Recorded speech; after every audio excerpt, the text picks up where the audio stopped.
안녕하세요. 저는 전남대학교 병원 소아정신건강의학과 이주연입니다. 오늘 말씀드릴 주제는 우리 아이들의 불안입니다. 흔히 불안을 부정적인 감정으로만 생각합니다. 하지만 불안은 정말로 나쁜 것일까요? 불안은 위험이 가까이 있다는 것을 알려주고 스스로를 보호할 수 있게 하는 기능이 있습니다. 또 불안은 우리가 시험이나 경기 전에 그 일을 향상시킬 수 있는 어느 정도의 긴장감을 갖게 해서 그 수행을 향상시키는 데 도움이 되기도 합니다. 이와 같이 어느 정도의 불안은 모든 사람에게서 나타나는 정상적인 정서 반응입니다. 특히 아동의 불안은 발달 과정에서 어느 시점에는 일반적으로 나타났다가 사라지는 것이 또 정상이기도 해서 아동의 연령에 따라 또 얼마나 심한가에 따라서 정상인지 아닌지를 판단해야 합니다. 불안이 우리 아이들의 생활에 방해가 될 정도로 심하거나 지속되는 경우, 즉 불안장애 수준이라면 빨리 발견해서 도와줘야 합니다. 불안장애는 소아에서 가장 흔한 정신건강 문제로 적게는 20명 중 1명이, 많게는 8명 중에서 1명은 불안장애 수준의 증상을 경험한다고 합니다. 하지만 다른 질환에 비해서 상대적으로 큰 관심은 받지 못하는 것 같습니다. 그 이유는 불안은 자녀의 생각과 감정에 더 많은 영향을 미치는데요. 아이들은 발달 과정상 자신의 정서를 정확히 인지해서 불안하다고 표현하기 어렵기 때문에 주변 어른들도 알아차리기 어려울 수 있습니다.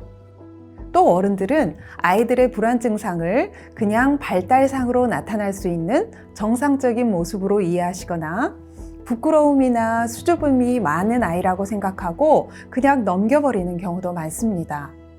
주변에서도 불안한 아이들을 대수롭지 않은 일로 걱정하는 찌질이라던가 의지가 약하고 내성적인 아이로 판단하기도 하고요.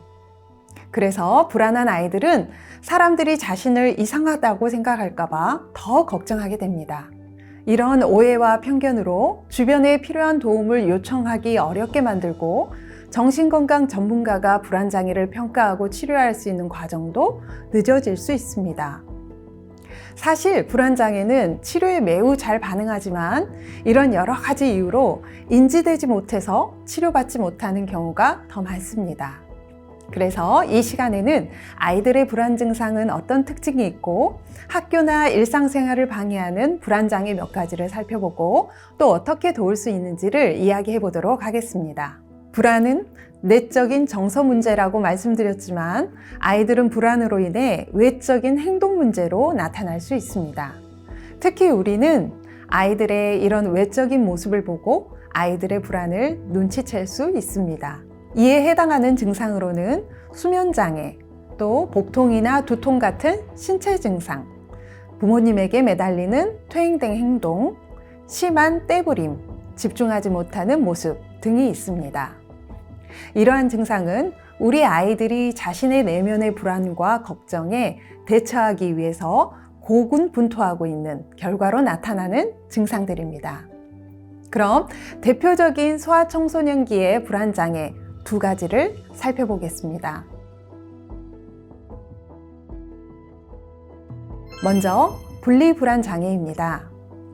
분리불안장애는 12세 아래 아동에서 가장 흔한 불안장애로 다른 불안장애보다 발생 연령이 낮은 편입니다. 소아에서 일시적인 분리불안은 정상 발달에서 나타날 수 있고 3살에서 5살경이면 사라집니다. 초등학교에 입학하거나 신학기가 되면 어떤 아이들은 첫 등교할 때 애착 대상과 떨어지지 않으려는 행동을 일시적으로 보일 수도 있습니다. 하지만 일시적으로가 아닌 부모님과 같은 주 양육자와 분리되는 두려움으로 학교를 계속 가지 않으려고 하거나 가도 일찍 돌아와 버리는 경우가 반복될 때 분리불안 장애를 의심해 봐야 합니다. 부모님은 학교에서 무슨 일이 있었나 하고 걱정하실 수도 있지만 분리불안 장애는 그런 이유가 아닌 애착 대상과 떨어지면 다시 보지 못할 것 같은 두려움 때문에 등교를 거부하는 것입니다. 그래서 수시로 전화나 문자로 부모님의 안부를 확인하려고도 합니다. 이런 아이들은 학교뿐만 아니라 애착 대상을 떠나 즐거운 캠프나 친한 친구 집에 놀러 가는 것도 거부하게 됩니다.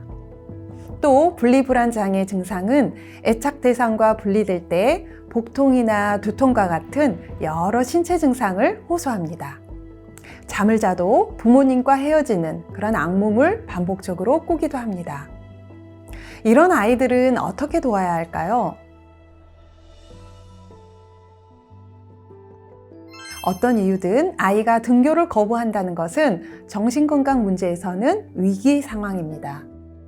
남들 다 하는 등교를 너는 왜 못하니? 라고 다그치지 마시고 우선 왜 그런 불안이 생기는지를 먼저 대화해 봅니다. 집에서 또 도와줄 수 있는 방법으로는 낮은 단계부터 부모님과 분리될 수 있는 방법을 생각해 보세요. 예를 들어 집 앞에 간단한 심부름을 시켜보시고 잘했을 때는 칭찬받는 경험을 갖게 하거나 5에서 10분 정도 짧게 부모님이 집안 어디에 있는지 모르는 채로 방에 혼자 있도록 해보시고 또 그때 혼자 어떤 생각이 들었는지 나눠볼 수도 있습니다.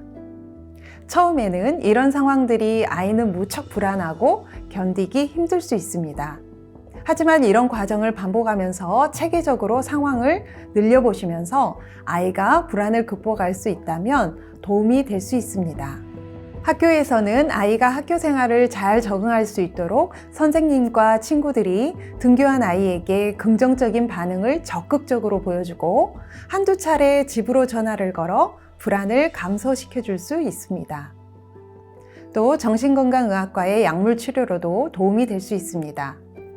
그래도 증상이 심해서 등교 거부가 지속되는 경우에는 입원 치료를 하기도 합니다. 다음으로는 사회불안장애입니다.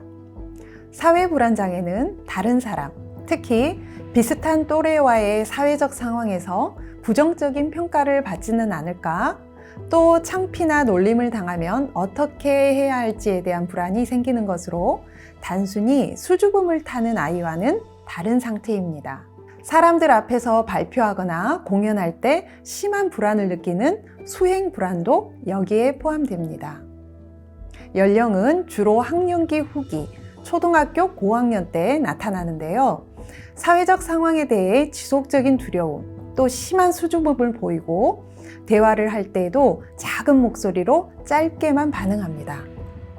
또 다른 사람 앞에서 심장 박동이 증가하거나 땀을 흘리고 얼굴에 홍조가 나타나고 근육 긴장과 같은 자율신경계의 각성 반응이 심하게 나타납니다. 그래서 아이는 이런 증상을 유발할 수 있는 사회적인 상황을 지속적으로 피하게 됩니다. 친구들과 같이 밥 먹는 것도 힘들고 공중 화장실에 가는 것도 불안해합니다. 그래서 사회불안장애도 빨리 도와주지 않으면 학교 생활에 대한 적응이 어려워져서 등교 거부가 생기고 대인관계에도 문제가 생깁니다. 그럼 이런 아이들은 어떻게 도와줘야 할까요? 먼저 사회적 상황에서 본인의 상태가 어떻게 변했었는지를 알 필요가 있습니다. 왜냐하면 아이들은 그 상황에서 두려움만 느꼈지 왜 그러는지를 이해하고 있지는 않으니까요. 즉, 우리의 부정적인 감정을 통해 생각이 파국으로 치달을 수 있고 우리의 몸도 그에 따라서 반응한다는 이런 악순환의 연결 과정을 알려주는 것입니다. 이런 불안을 조절하기 위해 짧게 끝날 수 있는 낯선 대인관계에서 간단한 활동을 시험삼아 공유해 보는 것도 좋습니다. 예를 들면 식당에서 메뉴를 간단하게 주문하거나 추가 주문을 한번 시켜본다거나 가게에서 점원에게 간단한 질문을 해볼 수도 있습니다. 혹시 대면이 어려우면 어른의 감독하에 전화로 배달 주문을 시켜볼 수도 있고요. 전화로 쉽게 문의할 수 있는 기관에 간단한 문의를 해보게 하는 것도 도움이 될 수 있습니다. 그런데 사회적 상황에서 불안은 신체 증상과 맞물려 악화되는데요. 일단 신체 증상이 나타나 버리면 감정과 생각을 조절하기 쉽지 않습니다. 그래서 우선 신체 증상이 나타나는 것을 예방하는 것이 좋습니다. 이를 위해서 몇 가지 이완 훈련이 도움이 됩니다. 대표적인 이완 훈련으로는 심호흡이 있습니다. 얕고 빠른 호흡은 오히려 불안감을 악화시키기 때문에 깊게 숨을 들여 마시면서 몸을 이완시켜 보는 것입니다. 이때 심호흡은 가슴을 사용하기보다는 우리 가슴과 배를 나누는 횡격막을 사용해서 숨을 배로 들이마시는 복식 호흡을 해봅니다. 이때 속도는 한 4초 정도 들여 마시고 잠깐 멈춘 다음에 천천히 또 4초 정도 내쉽니다. 이때 옆에서 부모님은 작고 낮은 목소리로 편안하게 등의 편안한 마음 가질 수 있는 그런 이야기를 반복해 주셔도 좋습니다. 또 다른 이완 훈련으로는 근육 이완 훈련이 있는데요. 불안한 아이들은 스트레스를 받을 때 근육을 긴장시키는 경향이 있어서 이런 긴장감은 또 심리적 긴장으로 연결이 되죠. 몸이 이완되는 경험을 통해 심리적으로 안정이 되어가는 과정을 훈련해 보는 것입니다. 먼저 손과 팔부터 시작해서 근육을 이완하고 긴장을 풀어주도록 가르치는 것입니다. 이렇게 5초 동안 주먹을 꽉 쥐었다가 천천히 숨을 내쉬면서 손의 힘을 다 풉니다. 다음으로는 팔이나 목, 어깨, 다리에 이런 방식의 이완을 이동하는 식으로 도움을 줄 수 있습니다. 이 두 가지 방법은 사회 불안 장애뿐만 아니라 심한 불안이 나타나는 상황에서 도움이 되기 때문에 평소에 한 번씩 연습해 보는 것도 좋습니다. 이렇게 신체 증상을 조절하면서 불안이 생각에 미치는 영향을 같이 생각해 봅니다. 사회 불안 장애가 있는 아이들은 불안한 생각을 강화시키는 어떤 부정적인 믿음에 압도되어 있습니다. 예를 들면 모든 사람이 자신을 주시하고 있고 또 모든 사람이 자신을 싫어한다거나 자신에게 실망할 거라고 생각하죠. 이런 과도한 일반화가 불안감을 더 강화시키고 더 나쁜 쪽으로 상황을 인식하게 만듭니다. 그래서 왜 그런 믿음이 생겼는지 또 그 믿음들이 정말로 맞는 것인지를 같이 검토해 보는 것도 좋습니다.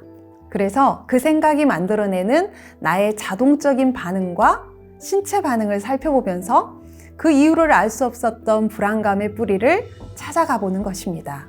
이러한 치료법을 인지행동 치료라고 합니다. 보통 병원에서는 불안장애 치료에 이런 인지행동 치료를 많이 적용하고 그 효과도 좋습니다.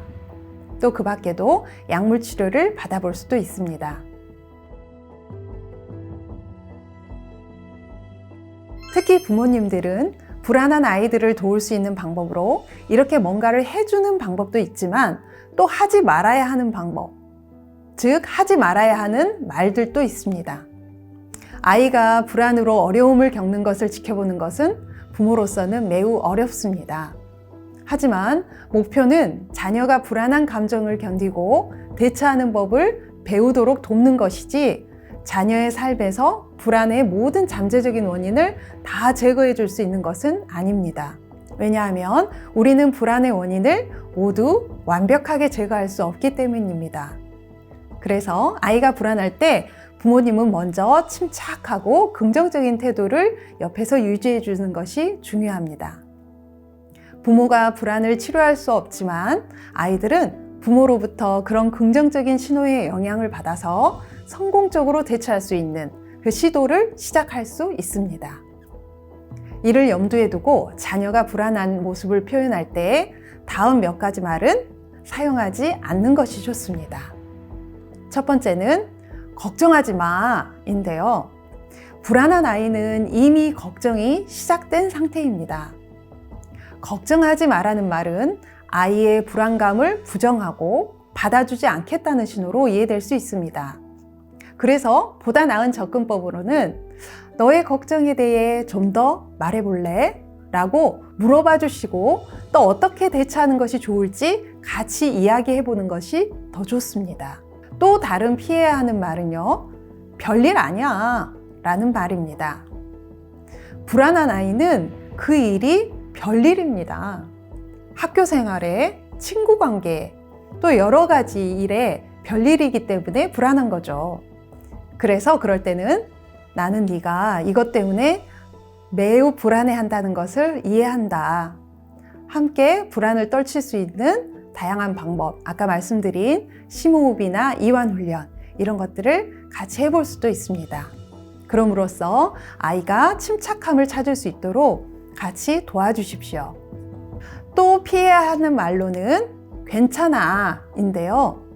심한 불안을 경험한 아이는 뭐가 괜찮은지 이해하지 못합니다.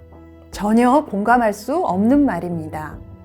그럴 때는 오히려 내가 너 옆에 있어 라고 함께 불안을 이해하고 대처하는 데 도움을 줄 수 있는 사람이 옆에 있다고 응원을 해주는 겁니다. 또 한 가지 주의해야 하는 말은 그 생각 좀 이제 그만해 라는 말인데요. 불안한 생각은 어떤 동기 없이는 그 사이클을 멈춘다는 게 쉽지 않습니다. 오히려 생각을 하지 않으려고 하면 할수록 불안은 더 그 생각을 부추기죠. 그럴 때는 불안을 부추기는 생각을 대체할 수 있는 긍정적인 생각이나 내면의 목소리를 만들어내도록 도와주세요.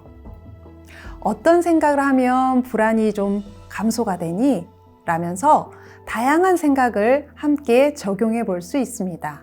불안한 아이를 양육하는 것이 매우 어렵고 때로는 부모님을 지치게 합니다.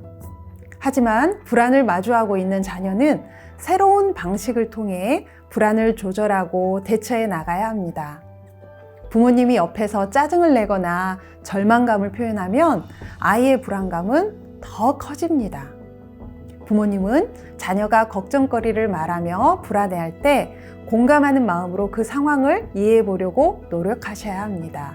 또 부모님은 자녀의 불안을 촉발시키는 상황을 알아보고 그 불안에 직면했을 때 어떻게 대처하는 것이 불안을 조금이라도 더 조절할 수 있을지 문제 해결 전략을 세우는 코치가 되어주세요. 하지만 이런 도움과 전략으로도 증상이 좋아지지 않으면 빨리 정신건강의학과와 같은 전문의의 도움을 받아보시기 바랍니다. 다양한 치료 방법으로 아이의 불안은 치료될 수 있습니다.